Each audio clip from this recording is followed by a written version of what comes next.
Delegate Wright, you're recognized. Thank you very much. I want us all just to stop and think a second. Who is this bill aimed at or targeted at? And what is it? What's the good that's going to come out of it?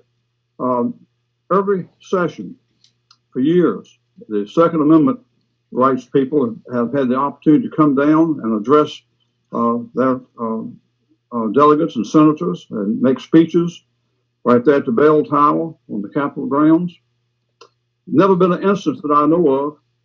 And when they had the big rally recently, when they left, they even carried all the trash with them that was on the grounds.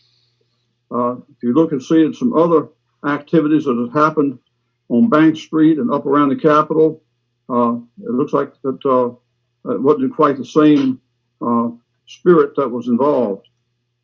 How about the people, women leaving the office buildings there at nighttime, or family members? How about people who come to visit the Capitol and for whatever reason, just walk around in certain areas?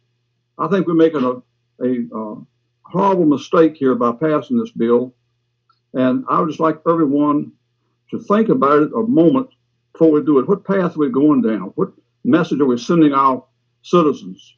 And what will be the end of this action that we are beginning on today? I just think that we need to give it some serious consideration, and I'll encourage everyone to vote no. Thank you very much, Mr. Chairman. Thank you, Delegate Wright. Delegate King, you're recognized.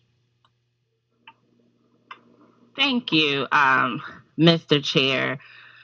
Since we're sharing opinions, I just want to share that every year I like to bring my children to visit their legislators.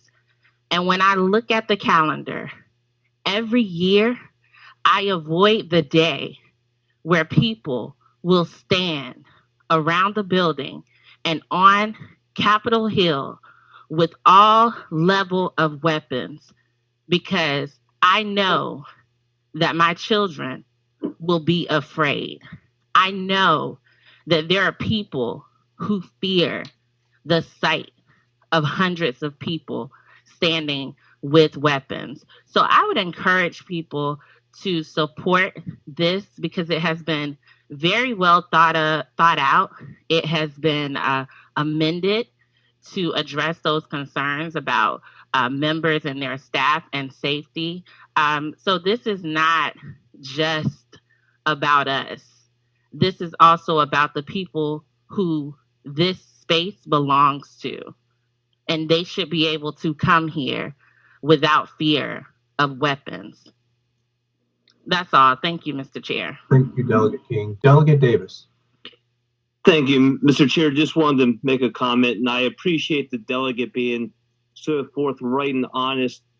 I've been in this body for 6 years. I've never known this body to ever pass a piece of legislation solely based on one group of individuals.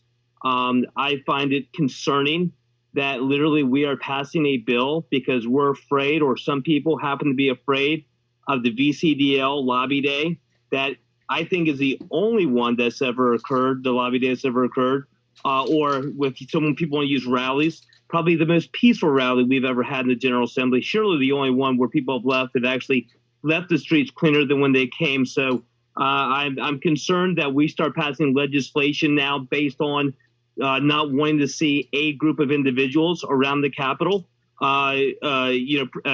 and obviously practice their Second Amendment rights. But I do appreciate the delegate for being so truthful about it.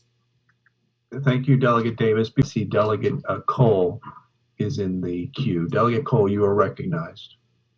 Thank you, Mr. Chair. Just as sharing some information, I remember working for the state Senate back in 2016. And in the state Senate, they had a regulation that guns were not allowed in the Senate gallery.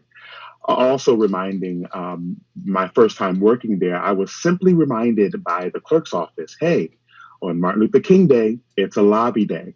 And that's typically days when the gun lobbies come. And so if you are not comfortable being here that day, we will not require you to come into work. The clerk's office told me that in the Senate. And also a friendly reminder to my colleagues on the other side, whenever we go to the courthouse, guns are not permitted. Whenever we go to federal buildings, guns are not permitted. So in essence, we are just bringing the Virginia State Capitol into federal regulation. Thank you, Delegate Cole. Delegate Levine, you have the last word. Thank you, Mr. Chairman. I'll be brief. I hope that the advocates for gun rights come back to the Capitol. They are welcome to come. They are welcome to use their voices. They're not welcome to bring their arms. You don't have to have a gun to persuade me to your point of view. In fact, I have people talk to me all the time, and they're almost never armed. They can come, they can talk, they can try to persuade me with their words, not with their weapons. Several people were arrested last year. This year, I know that there were a number of gun enthusiasts that took down the signs prohibiting their guns and openly talked about attacking any police that would try to enforce the law. We've already seen on January 6th that a mob unwilling to obey the law is dangerous. An armed mob is even more dangerous. I hope we continue to have peaceful demonstrations, peaceful unarmed demonstrations, so that everyone feels that they can come to Capitol Square, both those that want to protect gun rights and those that want to protect against gun violence. They should have a right to protest too. So with that, Mr. Chairman, I urge everyone to pass the bill. Thank you, Delegate Levine. You know, when Chair recognizes himself, when I was first elected in 2010, my experience prior to that was working on Capitol Hill for 7 years, and then as a lobbyist for probably 10 or 12 after that. And I just assumed that all capitals did not allow guns in their buildings. I just assumed that. And when I came in 2010, I was surprised to see people walking around the old General Assembly building with assault weapons, just walking around with them. And I can't tell you what that did. That scared me. And I think people just flaunt these things like it's just normal behavior.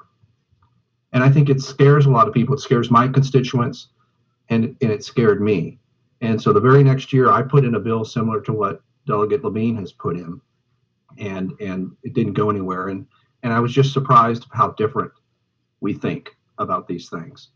I think you see what has happened over the last decade or so when you've got people that are using guns to commit violence, and we've seen it more and more in the Capitol. I think that in the U.S. Capitol, the events that occurred last month, I think you're going to see the discourse that has transpired over the last 5 to 6 years anyway has gotten more and more terrifying for a lot of people. And I think that this bill is going to do a lot of good. We already have this rule. This law doesn't deviate much from the rule that we currently operate under. People still got to come to the Capitol.